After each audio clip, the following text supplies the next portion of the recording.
여러분 안녕하십니까? 네. 교회가 확 달라졌죠. 그렇죠? 예. 우리가 6월 달부터인가요? 이 교회 자모만 확장 공사하고 또 본당 문 교체 작업, 샤시 교체를 위해서 계속 미루던 일을 이제 거의 끝마쳤습니다. 보시기에 어떻습니까? 더 환하고 더 밝죠, 그죠? 예수님이 이렇게 들어오시기에도 훨씬 더 편할 것 같아요. 하여튼 이 외적 단장뿐 아니라 이 교회가 내적으로도 계속 아름다워져서 더 많은 사람들을 이 교회로 인도할 수 있는 그런 아름다운 교회로 변화되어져 갈 수 있기를 간절히 바라겠습니다. 또 내일은 침례식도 있고 참 좋은 일도 있는데요. 또 이제 아시는 분들은 아시겠지만 우리가 기도해야 될 제목도 있습니다. 우리 박훈암 권사님께서 지금 왼쪽에 이제 그 종기 같은 게 있어갖고 병원에 갔는데 그게 암으로 확정이 돼갖고 내일은 교회에 나오기가 좀 어려울 것 같습니다. 근데 이 문제가 그 집사님에게도 하나님을 더 가까이 만날 수 있는 축복의 기회가 되고 오히려 그 가족들까지 인도할 수 있는 그런 그 화가 도리어 복이 될 수 있도록 여러분 모두가 기도로 애써주시기를 간절히 바라겠습니다. 자, 이제 우리 로마서 12장을 오늘 끝마치도록 하겠습니다. 우리 로마서 12장 우리 같이 한번 펴보겠습니다.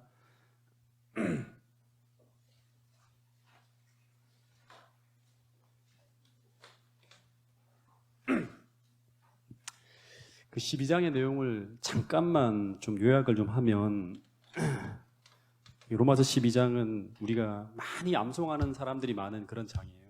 내용들이 다 주옥 같아요. 그 첫 번째, 그러니까 시작이 내가 너희 하나님의 모든 자비하심으로 너희를 권하노니 하잖아요, 그죠? 그러니까 우리가 하나님의 자비하심에 의해서 감동을 받고 우리 마음이 새롭게 되어 하나님의 뜻을 파악하게 될 때 모든 관계가 바뀐다는 거예요. 전도사님이 창문 좀 다 여세요. 창문 좀 덥죠? 네.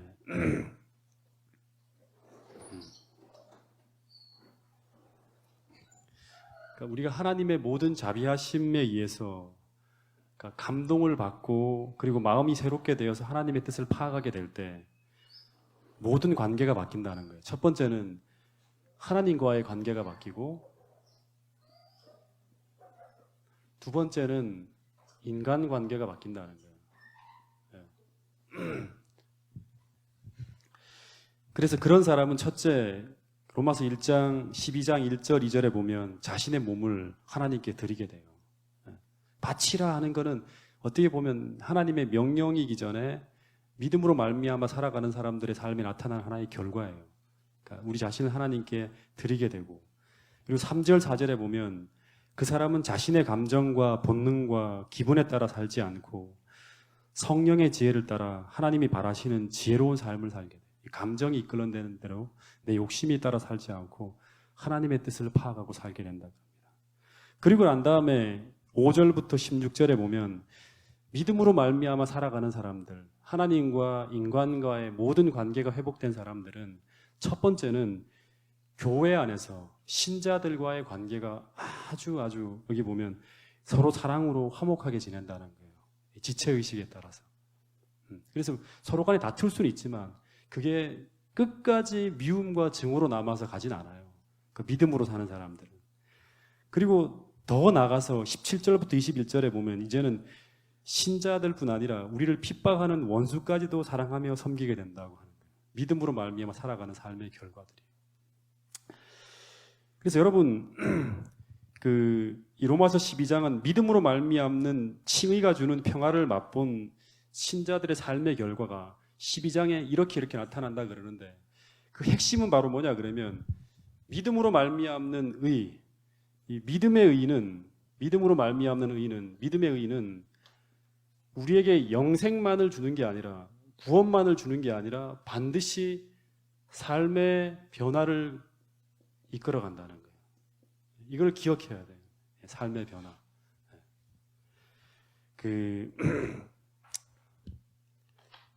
그래서 이 12장과 8장이 연결이 돼요. 12장과 8장이. 그러니까 9장, 10장, 11장은 사도 바울이 그냥 그 유대인들 자기 고륙을 향해 쓴 글이 이렇게 삽입된 거고 실제는 8장하고 12장이 바로 연결이 되는 거예요. 로마서의 내용을 보면. 12장 8장 29절 한번 보세요. 8장 29절. 믿음으로 말미암는 의의 하나의 결과가 이런 모습이 나타난다고 그러는데 한번 읽어보겠습니다.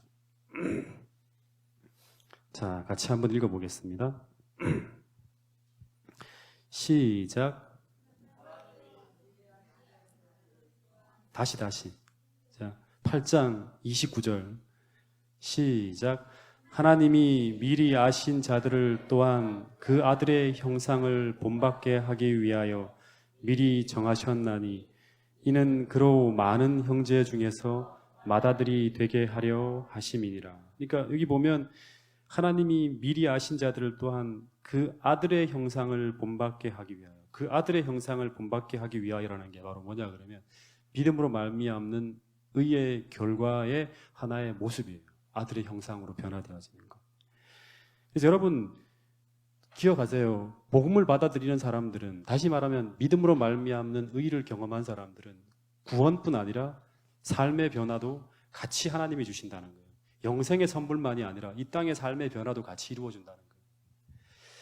그래서 여러분 예수님은 우리의 뭡니까? 예수님은 우리의 뭐죠? 예? 예? 구세주. 예. 구세주가 되고요. 다시 말하면 구주가 되시는 거죠. 세상을 구원하고 나를 구원하시는 분이에요. 그뿐 아니라 세이비어가 될 뿐 아니라 또 뭐가 되냐 그러면 성경에 보면 두 번째는 뭐다? 모본이에요. 모본. 모든 인간들의 모본이에요. 이 두 가지를 기억해야 돼요. 그 구원뿐 아니라 우리는 예수님을 통해서 구원을 받을 뿐 아니라 또 하나는 예수님처럼 닮아가는 삶을 살아야 한다는, 이건 약속으로 주시는 거예요. 하나님께서 나누어 주시는 의, 그 다음에 입혀 주시는 의, 이렇게 우리가 보통 얘기하죠.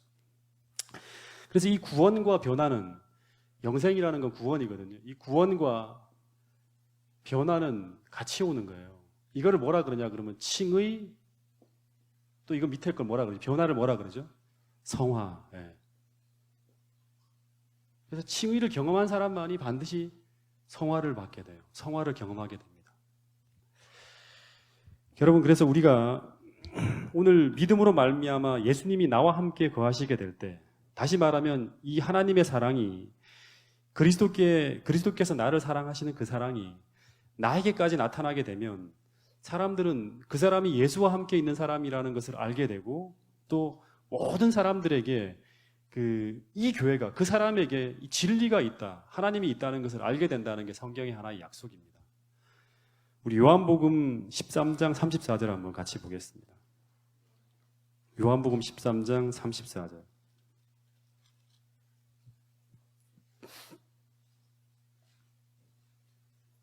이것도 믿음으로 말미암는 의의 결과입니다. 로마서 12장 8장을 같이 연결해 보면 요한복음 13장 34절 35절 같이 한번 읽어보겠습니다.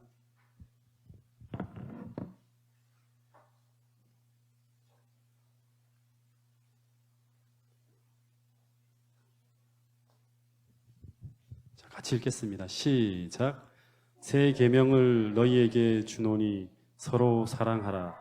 내가 너희를 사랑한 것 같이 너희도 서로 사랑하라. 그러니까 예수님이 우리를 사랑한 것처럼 그 똑같이 너희도 서로 사랑하라. 35절 시작. 너희가 서로 사랑하면 이로써 모든 사람이 너희가 내 제자인 줄 알리라.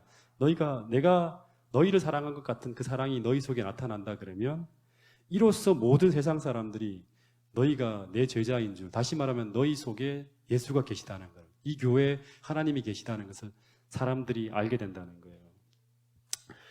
여러분, 이 모습이, 다시 말하면 예수님과 같은 사랑의 모습이 쭉 서술되어지는 게 바로 로마서 12장 14절 이하의 이야기입니다. 참 어떻게 보면 듣기 힘든 얘기인데요. 같이 연구해 보겠습니다.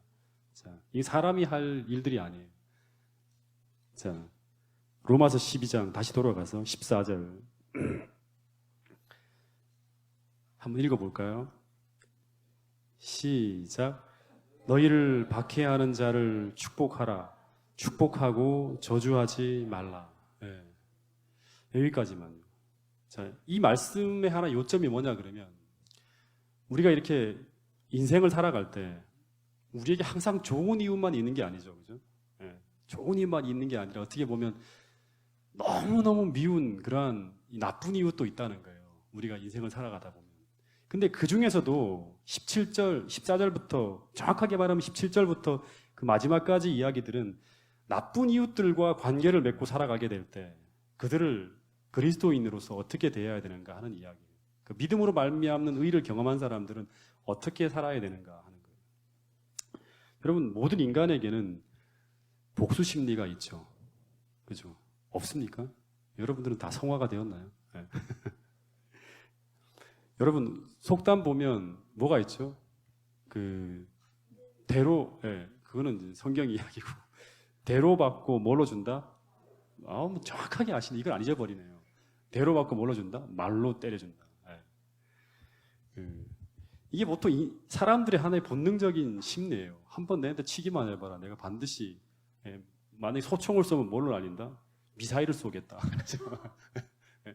요번에 김관진 그 국방부 장관이 얘기하는 것도 너희들이 만약에 한 번만 날려봐라. 그러면 반드시 말로 받아주겠다는 거예요. 원점, 도발 원점뿐 아니라 어디까지. 그 주의 세력과 지원 세력과 주의부까지 다 박살을 내겠다는 게 바로 그 김관진 장관의 어떤 표현이죠. 여기 옛날에 신문에 80년대인가 90년대인지 정확하게 모르겠어요. 그때 북한이하고 우리나라하고 사이가 워낙 안 좋아서 서울을 뭘로 만들겠다? 너희들이 자꾸 그렇게 까불면 뭘로 만들겠다? 불바다로 만들겠다.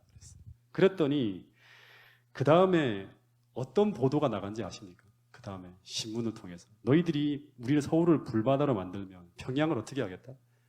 피바다로 만들겠다고 이렇게 표현했어요. 피바다로 만들겠다. 그러니까 이 정도의 말이 좀 나와야지만 사람들의 마음이 어떻습니까? 통쾌하죠. 그러지 마세요. 제발 뭐 이렇게 하면 속이 터질 것 같아요. 저런 못된 놈들 저렇게 하면. 그죠? 그래서 이런 악한 인간들에게는, 원수들에게는 부드러운 말보다는 이런 말이 좀 나와야 속이 후련해요. 이게 우리 인간의 본능이에요. 여러분, 근데 그런 사람들이 우리를 불바다로 만들고 죽이겠다 하고 맨날 이렇게 억울하게 막 위협하는 이런 사람들을 향해서 우리가 그 원수를 어떻게 하고? 사랑하고 용서하고, 그 다음에 여기서 나오는 말은 뭐냐면 축복까지 하래요. 그 사람들을. 이게 정상적인 사람들이 할 수 있는 일입니까? 절대 정상적인 사람은 할 수 없는 거예요. 척할 수는 있어요. 척할 수는 있지만 우리가 얘기하는 것처럼 위선적인 사랑이 아니라 진짜 사랑은 어떤 사랑이다? 일관성 있게 계속 지속되는 거예요. 내게 뭔가 보상이 오지 않더라도 계속 그 사람을 위해서 베풀어주는 이런 사랑은, 그 사람을 사랑하고 축복하는 게 지속적으로 일관성 있게 나타나는 이 사랑은, 이거는 내가 볼 때는 이거는 도저히 불가능한 거예요. 불가능한 모습. 역대 이루어진 경우를 제가 몇 차례 보지만, 그 중에 한 사람이 누굽니까? 그렇게 살아간 사람이.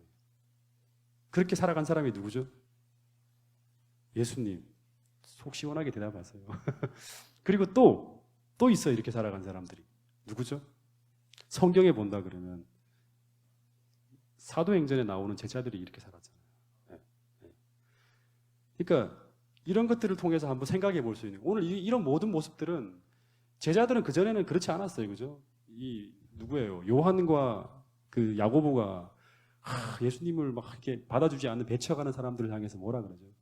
하늘에서 불이 내려오게 해서 이 사마리아인들을 다 불태워 죽이게 해달라고. 이렇게 하는 게 원래 인지상정, 보통 사람들의 모습이었어요. 근데 그 사람이 사도행전 넘어가면서 다른 모습을 나타냈거든요. 그 믿음으로 말미암는 의의 결과입니다. 여러분, 남북한 사람들이 함께 모이면 부르는 민족가요가 있죠. 그게 뭐죠? 아리랑이에요, 아리랑.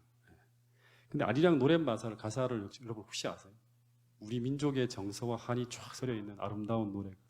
아리랑, 아리랑, 아라리우 한 다음에 뭐라 그러죠? 나를 버리시고 가시. 앞에는 그냥 속 터져서 한번 하는 거고, 실제 나오는 본론은 뭐예요? 나를 버리시고 가는 님은 어떻게 하겠다고 이렇게 기도하죠?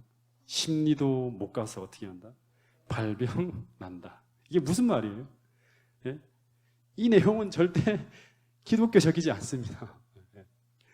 나를 사랑하는 사람이 나를 배신하고 가는데, 갈 테면 어떻게 하라? 가봐라. 그러나 심리도 못 가서 발바닥에 병이 나서 넘어지라는 거예요. 일종의 저주시 같은 경우죠. 그냥 해학적으로 표현했지만 이 속의 본론적인 인간의 마음은 뭐냐 그러면 저주시예요. 당장 힘이 없어서 복수는 못하지만 이렇게 막지는 못하지만 노래라도 말로라도 저주하겠다. 근데 여러분 보통 인간의 자연인의 모습 속에서는 도저히 이 원수를 사랑하고 용서하고 축복하는 게 불가능해요. 근데 예수님은 로마서 12장 14절에서 뭐라고 말하냐 그러면 우리가 말로라도 그렇게 저주하지 말고 너희를 박해하는 자를 축복하라는 거예요. 다시 말하면 원수를 축복하라는 거예요. 여러분 이게 그 시대적으로 본다 하더라도요. 하나님 믿는 백성들의 어떤 사상 속에 뭐가 있었냐 그러면 이에는 우리 지은이가 말한 것처럼 이에는 이를 깼으면 이를 뽑아주고 그 다음에 눈을 사치겠으면 어떻게 해요? 눈에는 눈. 이게 당시 사회적인 보편적인 어떤 사상이었어요. 그 시대적으로. 근데 여기에서 예수님의 이 가르침은 완전히 혁명적인 표현입니다. 혁명적인 표현. 다시 말하면 그리스도인들은 세상의 방법이 아닌 전혀 다른 하나님의 방법을 가지고 살아가라는 거예요. 이게 원래 하나님이 우리가 행복하게 살 수 있는 유일한 비결이라는 거예요.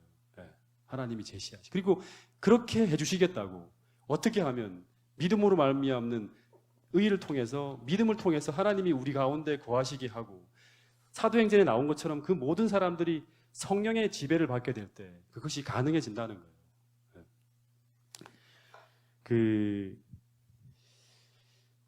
15년 전인가 이제 아프리카 난민들을 돕기 위해서 여러 가수들이 모여서 이렇게 모금을 했던 적이 있어요. 그때 세계적인 스타들이 모여서 부른 노래가 있습니다. 혹시 뭔지 아세요?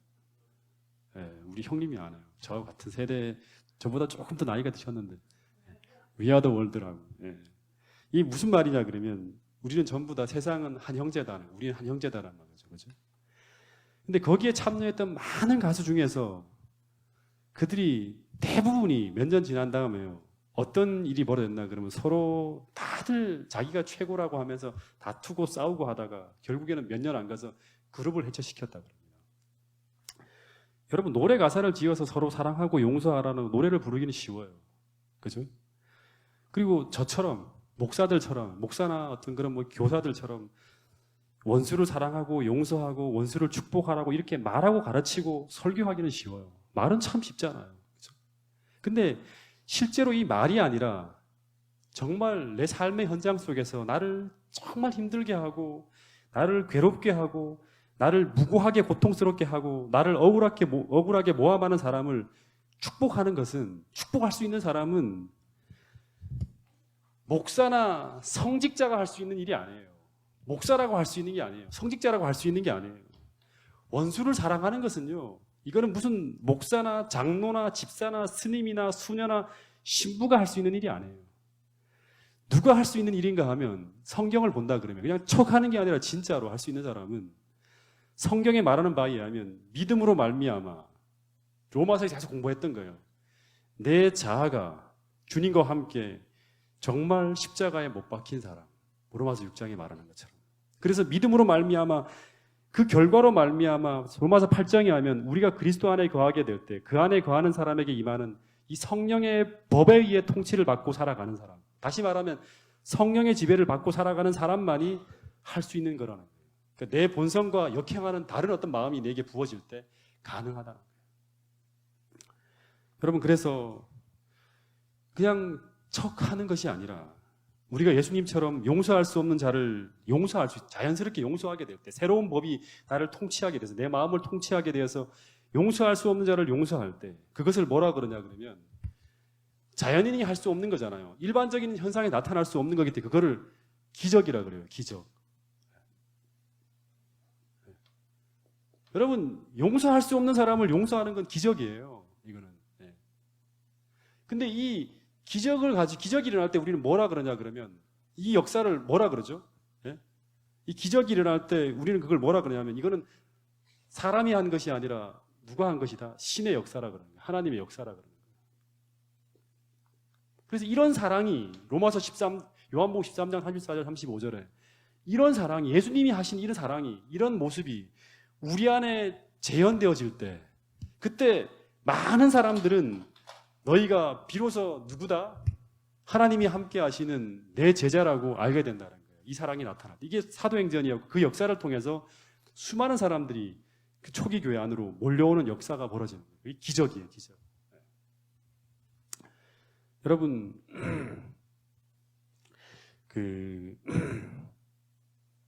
예수님이 이제 사복음서의 마지막에 보면 자기를 십자가에 못 박는 사람들을 향해서 뭐라고 하셨죠?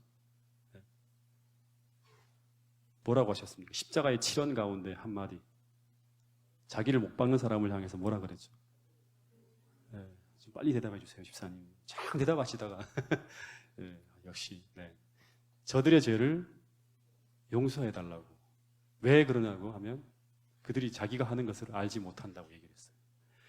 근데 그러니까 다시 말하면 이게 뭐예요? 로마서 12장 14절에서 17절에 말하는 것처럼 자기를 이렇게 박해하는, 핍박하는 사람들을 동시에 자기가 핍박으로 대하지 않고 축복하는 거잖아요. 그죠?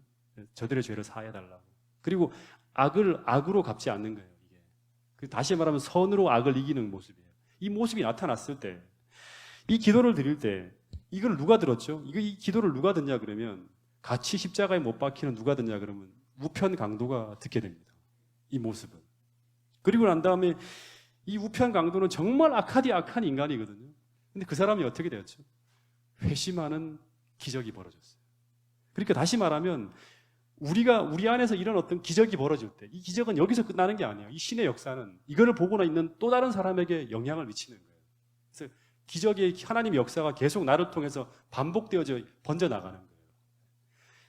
스테반이 돌멩이에 맞아 죽어갈 때, 다시 말하면 사도행전 7장에 돌멩이에 맞아 죽잖아요.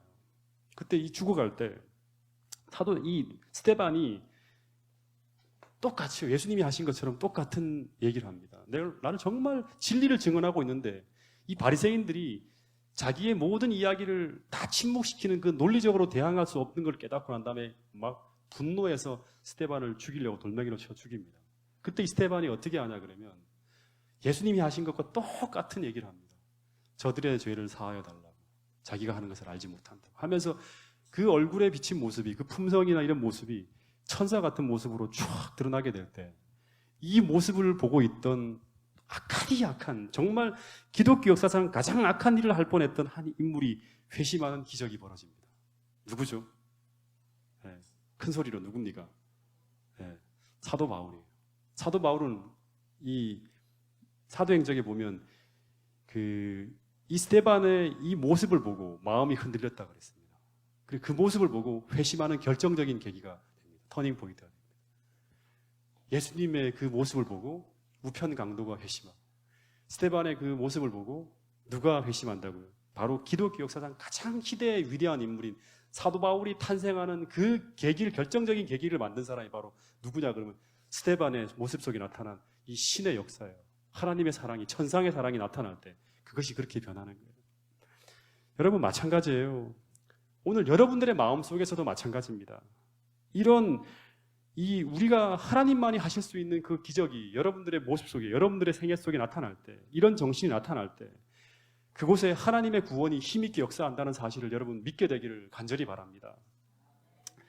그래서 우리가 이렇게 자랑할 때, 그곳에 하나님이 계시다는 확실한 증거가 되어지고, 그 일을 통해서 많은 사람들이 교회로 몰려오는 이 공식이 바로 교회의 부흥의 중요한 원리입니다.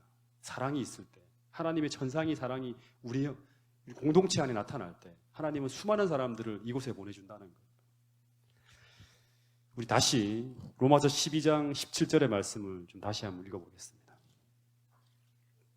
로마서 12장 17절입니다.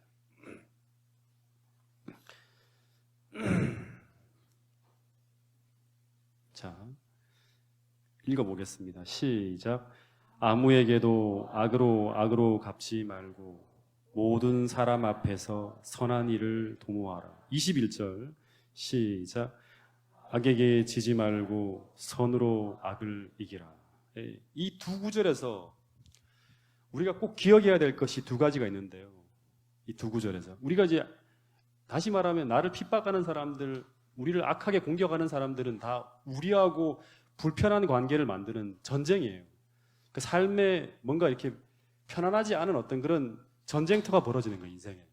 근데 이때 이런 어떤 악의 공격, 도발을 받을 때, 공격을 받을 때 그리스도인들이 해야 될 두 가지 공식이 있어요. 첫 번째는 뭐다? 예? 우리가 그 전쟁터에서 사용할 수 있는 무기는 오직 뭐밖에 없다? 예, 선이에요. 예. 그리스도인이 사용할 수 있는 무기는 선이에요, 선. 예. 선의 무기만을 사용해야 된다는 거예요. 다시 말하면 하나님의 방법만을 써야 된다는 거예요. 하나님의 방법. 그러니까 하나님의 창고에서 꺼내 쓰는 무기들만을 가지고 악을 공격해야 된다는 게 첫 번째 공식이에요. 두 번째는 우리가 생각해야 될 게 뭐냐 그러면 악을 이길 수 있는 가장 강력한 무기는 뭐다? 예? 겸손. 예. 다시 한번 읽어보겠습니다. 이 겸손이라고 쓰여 있는지. 예. 악을 이길 수 있는 유일한 무기는 뭐다? 예. 예. 악이 우리에게 도발할 때 우리가 악을 꺾을 수 있는, 악을 이제 딱 잠재울 수, 무력하게 만들 수 있는 유일한 무기는 뭐다? 선이라는 거예요, 선. 예. 악에게 지지 말고 무엇으로 악을 이기라? 선으로 악을 이기라는 거예요. 예. 악을 무력하게 할 수 있는 유일한 무기는 선이라는 거예요. 예. 악을 악으로 같이 맞서게 되면 거기 기름이 부어져요. 그래서 더 큰 어떤 그런 이 전쟁터가 벌어집니다. 예. 여러분, 이게 예수님이 이 땅에 살아 계실 때 예수님의 모습이었어요. 예수님은 언제나 하늘 창고에서 무기를 꺼내 쓰면서 싸웠어요. 모든 악을 침몰시키고 이렇게 했어요. 여러분, 요즘 이제 신문을 보거나 뉴스를 듣거나 하면 정치인들의 그 세계 속에서 정치적 싸움을 할 때 뭐 선거 같은 걸 보면 이제 많이 볼 수 있죠. 그 서로 이제 상대방을 이기기 위해서 뭘 씁니까? 네거티브 선거를 씁니다. 네거티브. 네거티브란 건 뭐예요? 상대방의 험이라든가 비난거리를 찾아갖고 막 공격을 하는 거예요. 그러면 네거티브에는 뭘로 맞서야 됩니까? 네거티브에는 네거티브로 더 악랄한 어떤 그런 이걸 뒷조사를 해갖고 그걸 가지고 꺼내들어야지만 이길 수 있다고 생각을 합니다. 근데 이런 경우도 있겠죠. 어떤 사람이 내가 진짜 그 일을 하지 않았는데도 불구하고 이 사람들이 선거 전략으로 무고하게 그 사람의 인신을 공격하는 경우가 있을까요? 네, 그런 경우가 있겠죠. 근데 그 사람이 억울하게 자신을 공격하니 그 억울한 누명을 풀려고 반격을 하는데 그때 이 사람이 사용하는 방법이 비방하는 그 사람을 공격하는 방법이 그 사람을 비방하거나 네거티브 방법을 쓰게 된다면 서로 쌍방이 다 진흙탕 싸움으로 가는 거예요. 누가 먼저 시작했다. 뭐 이건 둘째예요. 그건 다 법적인 문제고 둘째고 도덕적으로는 두 사람이 다 치명상을 입는 거예요. 다 똑같은 놈들이구나. 여러분, 그래서 이 그리스도인은 절대 악이 우리를 공격해 들어올 때 같이 똑같은 수준의 악을 가지고 싸우게 되면 이 똑같이 악한 존재로 해서 무너지는 거예요. 지난주인가 이제 잠자리를 들려고 하는데 그 성주 엄마가 몹시 당황한 표정으로요.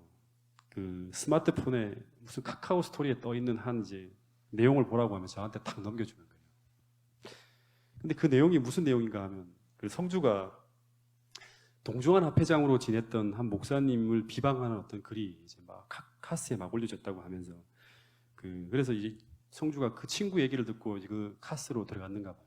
카카오 스토리라는 게 나이 드신 분들은 잘 모를지 모르지만 그렇게 이제 SNS로 이렇게 하는 게 있어요.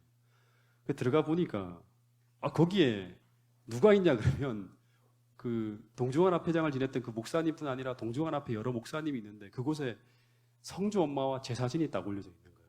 네. 그리고 성주가 깜짝 놀라서 그 사진과 함께 올려진 글을 쫙 읽어봤더니 뭐라고 적혀 있는가 하면 성주에게는 아주 충격적인 이야기가 적혀 있었어요. 그 밑에 성주 엄마와 제 사진이 딱 올려져 있고 그 밑에 서중환 앞에 목사 사기꾼이라고 딱 적혀 있는 거예요. 아직도 떠 있으니까 보세요. 올라가서 있는 분들은 보세요. 그리고 더하여 댓글에 제가 그 사람의 남편이 목사인데 해고되어질 때 너 그냥 반대하고 있었지, 반대하지 않고 그냥 있었지 하는 그런 내용이 적혀 있고요. 그리고 또 그 밑에도 내용을 보니까 자신이 11금을 적게 낸다고 내가 비웃었다는 내용. 그리고 뭐 하여튼 너무나 놀라지 않을 수 없는 많은 글들이 그분이 막 쓴 글 속에 한 38개인가 정도 쫙 써 있는 거예요. 그 사람이 다 올린 글들이. 근데 이 사람이 자신이 동해에 있는 청곡동 교회를 다니는 분이라고 하는데 저는 한 번도 본 적도 없고 이 사람을 그 사람과 마주친 적도 없고 한 번도 이 서로 간에 이게 없는 사람이에요. 그래서 제가 성주 엄마에게 이게 어떻게 된 것이냐고 물어봤더니 이제 이 여자분의 닉네임이 오새별이라는 분이라고 그래요. 아마 우리 청년들 가운데 이 방송을 듣고 있는 분들 중에 아마 알 거예요. 그 3040을 타고 제 안에 들어왔으니까 그 카스에 그걸 타고 들어온 거니까. 그러니까 이 오새별이라는 닉네임을 쓰는 분인데 이분이 이제 우리 3040들의 카카오 스토리에 주소를 타고 넘어 들어와갖고 청년들한테 이상한 종교적 댓글을 자꾸 달아놓은 거예요. 근데 그 내용에 보면 뭐 좀 이상한 뭐 안상홍 증인회를 좀 이렇게 찬양하는 듯한 뭐 그런 글들도 올려 있고 막 그래서 그 청년들이 제게 이 사람이 어떤 사람이냐고 한번 물은 적이 있어요. 근데 제가 잘 모르니까 이제 모른다고 얘기를 했는데 이 사람이 이제 드디어 3040에서 계속 머물다가 제가 그 3040 이제 성주 엄마가 카스하면서 거기 달아놓은 그 댓글을 타고 제 카스에까지 들어온 거예요. 성주 엄마 카스에까지 들어온 거예요. 그리고 그분이 우리가 이제 목사 부부라는 걸 알고 댓글을 달아놓았는데 그 내용이 좀 이상해서 성주 엄마가 아예 그 댓글을 달린 사진을 다 지워버렸어요. 그 내용 자체를 다 지워야 되겠다. 다 지워버렸어요. 그랬더니 그 다음 사진에 이분이 올린 글이 뭐냐 그러면 목사인 주제에 건방지게 내 댓글을 지워 하면서 아주 심한 그런 이제 막 글을 올려놓은 싸놓은 거예요. 그리고 난 다음에 거기서 우리가 이제 이 카스를 다 없앴거든요. 성주 엄마가 이제 마음이 소심해서 이거 도저히 무서워서 못하겠다고 카스를 뭐 이렇게 사진을 다 지웠어요. 근데 이 사람이 그 사진을 어떻게 포갔는지 모르겠지만 제 사진과 성주 엄마의 그 사진을 딱 포가지고 가서 거기다가 제가 뭐 제 이름도 모르니까 제 이름을 안 썼어요. 서중환 앞에 목사라고만 써놨지. 그러니까 서중환 앞에 목사, 재림교회 목사라는 하나만 보고 자기 댓글을 지우고 이렇게 했다는 거를 얘기 가지고 전혀 본 적이 없는 그걸 저를 자기과 관계 있는 사람처럼 해서 수많은 비방하는 글들을 쫙 올려놨어요. 38가지. 근데 제가 뭐 하는 사람이죠? 목사잖아요. 목사. 근데 그 글을 수많은 사람들이 지나가면서 그걸 다 볼 거 아니에요. 나는 변명할 수도 없어요. 어떻게 그 카스에 나오는 게. 근데 제 사진과 함께 떠 있다는 사진을 생각할 때 너무 불편하고 기분이 안 좋은 거예요. 그래서 그날 밤은 자는데 성주한테는 아무렇지도 않다 하는데 마음이 참 답답한 거예요, 제가. 그 잘나간 잠이 안 오나갖고 막 굉장히 이제 마음에 안 좋은 생각이 막 드는 거예요. 어떻게 나를 한 번도 본 적이 없는 사람이 나에 대해서 그렇게 막 글을 써놨을까 생각을 하면서 하는데 기도를 시작했죠.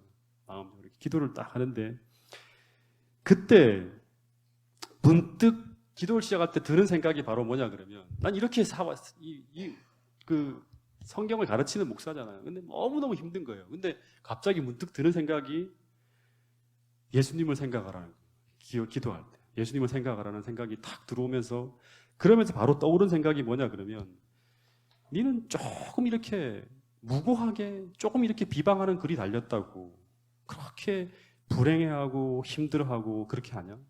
근데 나는 예수님은 훨씬 더 힘들고 훨씬 더 심하게 무고를 당했다는 거예요. 예수님이 잡혀 돌아가시기 직전에 그분을 십자가에 처형하기 위해서 그 했던 그런 많은 이야기들을 시대 소망이 읽어본다 그러면 너무너무 답답하게 그분을 답답하게 만들고 힘들게 만들었던 그런 무고의 내용들이었어요. 그리고 결국엔 예수님은 무고하게 십자가에 달려 돌아가셨어요. 여러분 우리가 원수의 도발을 받을 때 악에게 도발을 받을 때 언제나 여러분이 생각해야 될 유일한 무기는 뭐냐 그러면 선을 쓰기 위해서는 반드시 누구를 생각해야 되냐 그러면 예수님을 깊이 생각해야 돼요. 왜냐 그러면 우리에게는 이런 정신이 없기 때문에 그래요. 이런 경험도 없기 때문에. 예수님을 깊이 생각해요. 그래서 만일 우리가 예수님을 사랑하는 사람이라면 믿음으로 말미암는 의의를 경험한 사람들은 예수님을 사랑하는 사람들이거든요. 그 사랑의 믿음으로 반응하는 사람들. 근데 예수님을 사랑하는 사람이라면 그분이 이 땅에서 겪었던 고난의 모습을 생각할 때 우리 마음에 지금 내가 겪고 있는 그 어떤 것도 그분의 십자가의 고난에 비하면 아무것도 아님을 생각할 수가 있어요. 비교가 안 되는 거예요. 비교가 안 돼요. 여러분 그래서 우리 마음이 요동칠 때 우리 모두가 십자가를 바라볼 수 있게 되기를 간절히 바라겠습니다. 십자가는 구원을 얻는 우리 모두에게 뭐다? 하나님의 두나미스, 능력이라는 거예요. 능력. 그래 많은 어떤 내 마음을 요동치게 만드는 그런 순간에 우리가 힘을 내서 믿음으로 말미암아 내 생각을 예수님과 십자가로 향하게만 할 수 있다면, 이게 이제 믿음으로 할 수 있는 거예요. 십자가를 내가 바라보게만 할 수 있다 그러면 우리 마음에 요동치던 많은 것들이 이 십자가로 말미암아 평정을 찾게 된다는 거예요. 이게 오늘 이 뒷부분에 대한 이야기들이에요. 이 평안을 찾은 사람만이 선의 악의 도발을 받을 때 선으로 갚을 수가 있는 거예요. 내가 만약에 같이 흥분해 있으면 우린 절대 선이 안 나가요. 같이 불타오르는 이 열기가 나가지. 말이 헛나가는 거예요. 충동적인, 그러니까 감정적인 말들이 앞서는 거예요. 그러면 절대 선이 나갈 수가 없어요. 여러분, 평정의 비결은 믿음으로 이 도발을 받는 그 순간에도 정말 처음부터 끝까지 철저하게 예수님에게 시선을 돌릴 때 가능하다는 사실을 꼭 믿게 되기를 바라고 아울러 경험할 수 있게 되기를 간절히 바라겠습니다. 제가 이분이 이제 청곡동 교회 다닌 적이 있는 분이라는 걸 알고 이제 그날 밤에 쭉 자고 난 다음에 아무래도 제 이 글들이 계속 떠 있으니까 그냥 한번 그 목사님에게 한번 전화를 해보자 하고 이제 청곡동 교회 담임 목사님한테 전화를 했어요. 그리고 이분이 어떤 분인지를 물었어요. 그리고 제가 한 번도 본 적이 없는 분인데 어떻게 이분이 나한테 이런 글을 썼는지 잘 모르겠다. 어떻게 된 상황인지 좀 한번 이렇게 물었어요. 근데 이제 그 목사님이 하는 말씀이 그분은 지금 그 교회 다니지 않고 있고 그리고 알고 보니 지금 정신적으로 많은 문제가 있는 분이에요. 그래서 자신의 남편이 목사님이라고 하는데 그 목사님은 그분의 남편이 아니라 그분에게 몇 년 전에 담임 목사를 하시다 가신 분인데 스스로 그 목사님이 자기 남편이라고 그렇게 생각하는 과대망상증까지 있는 거예요. 그 말을 듣자마자 제 마음이 어떤 마음이 들었냐 그러면 이분을 알지 못할 때는 막 답답하고 힘들어하는 마음이 들었는데 갑자기 너무 불쌍하다는 생각과 긍휼하다는 생각으로 바뀌는 거예요. 그러니까 완전한 평안이 오는 거예요. 용서하는 마음을 넘어서는 거예요.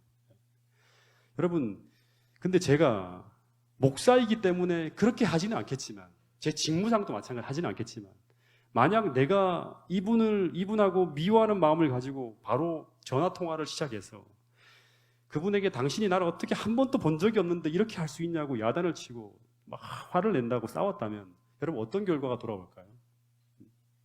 제가 목사라서 그렇게 하지는 않겠지만 만약에 이런 상황에서 이런 식으로 우리가 대처를 했다면 어떤 결과가 돌아올까요?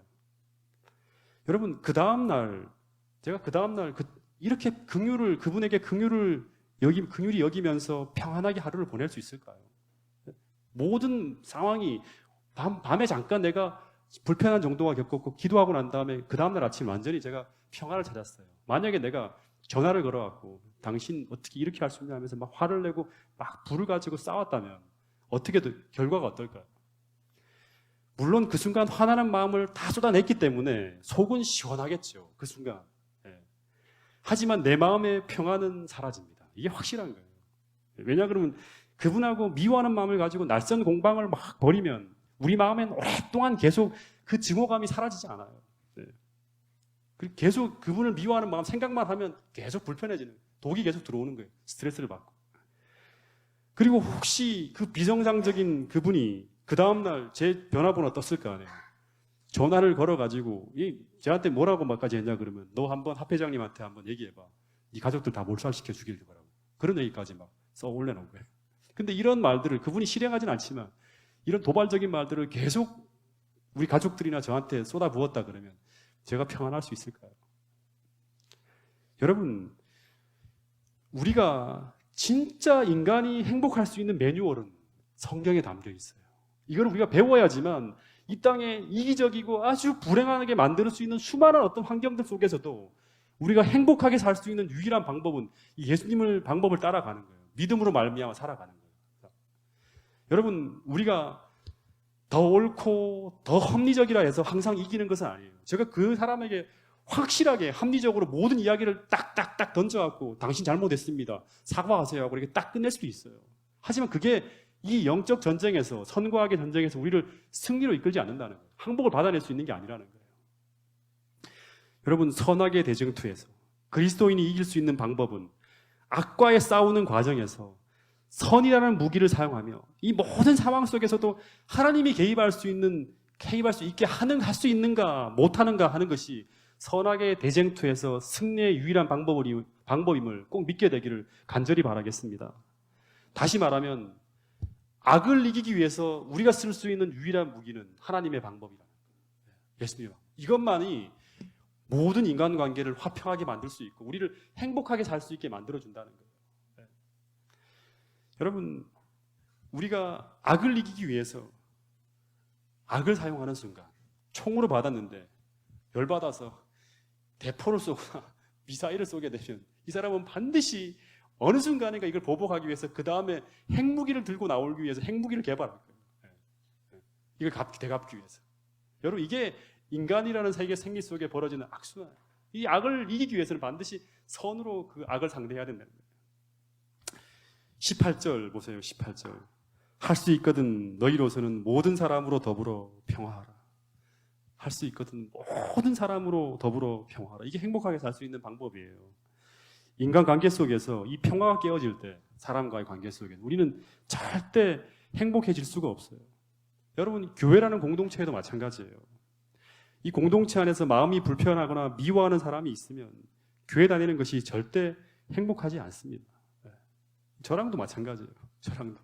저 목사하고 불편하면 이 교회에 오기 싫어요. 설교 듣기도 싫고.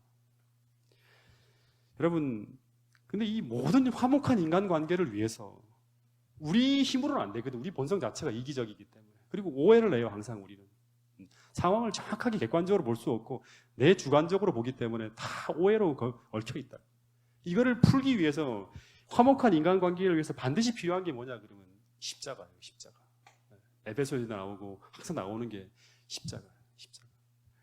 여러분, 이 내 자아가 믿음을 통해서 그분의 십자가 앞에 내려놓고 그분의 십자가의 사랑에 이 자아가 다 녹아나면 어떤 인간과도 예수님처럼 화목하게 행복하게 대할 수 있는 거예요. 여러분, 인간관계를 파괴하는 핵심은 이 나라는 이 자아예요. 자아. 여러분, 이거를 효과적으로 무력화시킬 수 있는 유일한 도구가 십자가라는 사실을 여러분 꼭 믿게 되기를 간절히 바라겠습니다. 19절부터 21절 마지막 내용입니다. 이것만 보고 정리하겠습니다. 19절부터 21절 같이 읽어보겠습니다. 시작. 내 사랑하는 자들아, 너희가 친히 원수를 갚지 말고 하나님의 진노하심에 맡기라. 기록되었을 때 원수가 내가 갚으리라고 주께서 말씀하시느니라. 내 원수가 줄이거든 먹이고 목마르거든 마시게 하라. 그리함으로 내가 숯불을 겉머리에 쌓아 놓으리라. 악에게 지지 말고 선으로 악을 이기라. 여러분, 이 원수가 줄이거든 먹이고 목마르거든 마시우라. 그리함으로 내가 숯불을 그 머리에 쌓아 놓으리라. 이게 무슨 뜻이에요? 예수님이 숯불을 그 사람 머리에 쌓아두겠대요. 원수의 머리. 네가 원수를 이렇게 먹이고 목마를 때 먹이고 그를 재워주고 하면서 선으로 그를 대할 때 원수를 하나님이 숯불을 그 머리 위에 올려놓겠다. 이게 무슨 말이에요? 잠언 25장 21절 22절에 똑같은 말씀이 있어요. 시간이 없기 때문에 찾아보지 마시고 제가 읽어드릴게요. 잠언 25장 21절 22절에 똑같은 말씀이 있는데 내 원수가 배고파 하거든 식물을 먹이고 목말라 하거든 물을 마시우라. 그리하는 것으로 핀 숯으로 그 머리에 놓는 것과 일반이요 여호와께서는 내게 상을 주시리라. 똑같은 말이에요. 이거 인용한 거예요. 잠언서에 있는 말. 이게 무슨 뜻인가 하면 나를 정말 억울하게 헤아려 했던 그 원수가 지금 줄이고 있고 목말라 하고 있어요. 근데 보통 이런 상황이면 우리는 어떻게 할까요? 오, 박수 하면서 막 이러지 않나요? 박수 치면서 고소하다. 그래, 너 그렇게 나를 괴롭히더니 잘 됐다 할 수 있겠죠. 근데 그렇게 생각했던 상대방은 이렇게 생각할 거라고 저 사람을 생각하고 있는데 예상과 빗나가게 나하고 원수지간인 그 사람이 내가 배고파하고 있는데 내게 음식을 갖다 주고 내가 목말라 하는데 내 필요를 채워주는 거예요. 물을 갖다 주면서. 이렇게 하면 그 원수의 머리에 숯불이 쌓아지게 한다는 이거는 하나의 속담이래요. 여러 가지 설이 있는데 그 중에 한 설이 뭐냐 그러면 속담이래요. 그 머리에 숯불이 쌓아진다는 것은 숯불이 머리 위에 딱 올라가면 어떻게 될까? 얼굴이 화끈화끈거리겠죠. 얼굴이 뜨뜻해지겠죠. 빨개지겠죠. 이런 것처럼 스스로 부끄러워하는 거라는 거예요. 스스로 그 사람의.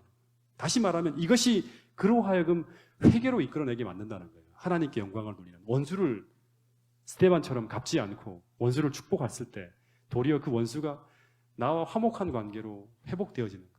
더 심하게 말하면 그리스도인으로서 나가게 만드는 거예요. 마지막으로 요약을 하나 드리고 말씀을 정리하도록 하겠습니다. 어떤 목사님이 군에서 있었던 이야기인데요. 그분이 내무반에서 최고 고참이 되었을 때 쫄병 하나가 들어왔대요. 근데 이 쫄병이 예수를 믿는 사람이었다 그럽니다. 그래서 이 친구가 내가 자야 되는데 꼭 옆에서 자기 전에 뭘 하냐면 1시간이고 2시간이고 막 기도를 하는 거예요. 근데 이것 때문에 안면 방해가 되는 거예요. 그래서 너무나 꼴사나워갖고 너 기도하려면 나가서 하라고 하면서 한 번만 더 기도하는 모습 보이면 가만히 놔두지 않겠다고 막 그랬대요.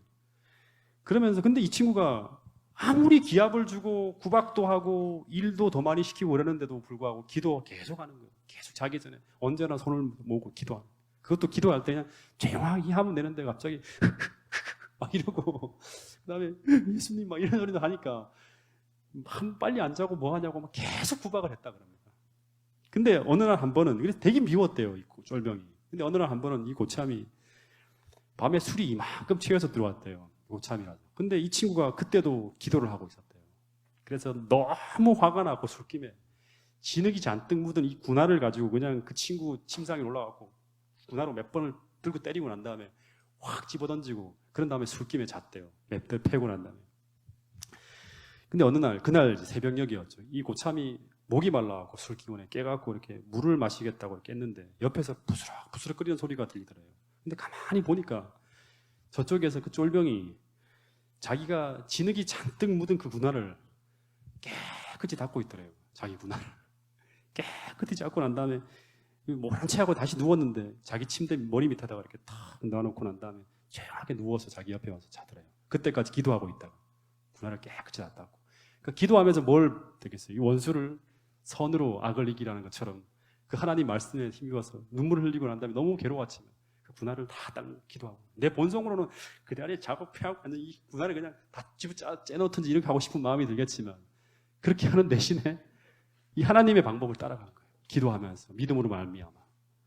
이게 믿음하는 의의 핵심이에요. 이렇게 다른 새로운 마음을 가지고 그 군화를 다 닦는 거예요. 그렇게 나를 괴롭히는구나. 근데 이거를 보고 이 광경을 바라보던 이 사람이 이 하는 이 청년을 보고 어떻게 했냐 그러면 무슨 생각이 들었냐 그러면 기록에 보면 저 사람이 하는 기도는 가짜가 아니라 그 속에 정말 사랑이 있구나라는 생각이 드는 것이 깨닫게 됐어요. 그리고 난 다음에 나중에 그 쫄병에게 사과를 하고 정말 잘못했다고 내가. 그리고 난 다음에 이 친구를 따라서 교회를 나가기 시작한 후에 나중에는 이 고참이 뭐가 되었냐 그러면 목사님이 되었다는 거예요. 목사님까지. 놀랍죠. 그 뭐예요? 기도하는. 그 원수를 이 악을 악으로 갚지 않고 선으로 갚고. 그러니까 얼마나 내가 이 목사가 되고 기독교에 대한 계기가 바로 누구 때문이다? 저 사람 때문이다. 여러분 마틴 루터 킹 주니어 목사님이 노벨상을 받고 나오면서 기자회견에서 이런 유명한 말을 했대요. 아직도 세계를 움직이는 힘은 사랑이라고. 네. 여러분 원수까지 사랑하는 이 사랑이 세상에 존재하는 악을 이기는 가장 위대한 무기이고 나를 불행하게 만드는 악을 이기는 가장 효과적인 무기는 선이에요. 이거는 믿음으로 말미암아 그리스도께서 내 안에 계실 때 가능해지는 힘이라는 거예요. 그리고 세상을 변화시키는 가장 위대한 힘이 바로 이 사랑이라는 거예요. 여러분 이 원수를 사랑했던 예수님의 사랑이 오늘 우리를 변화시키고 우리를 구원했어요. 여러분 모든 것을 악을 이기는 게 사랑이 모든 것을 이긴다고 성경에 말하고 있어요. 여러분 우리 삶에 벌어지는 모든 상황 속에서 언제나 주님의 방법을 따라 살아가는 여러분과 저가 되시기를 간절히 바라겠습니다. 그 속에서 하나님이 주시는 이 행복들을 사람이 악인이 변화되어져 가고 그렇게 나를 미워했던 사람이 나와 좋은 어떤 그런 형제관계가 되어지는 이런 놀라운 사랑의 파고가 나를 통해서 세상에 번져나가는 그런 놀라운 일이 여러분 모두의 생애 속에 꼭 일어나게 되기를 간절히 바라면서 오늘 말씀을 줄이도록 하겠습니다.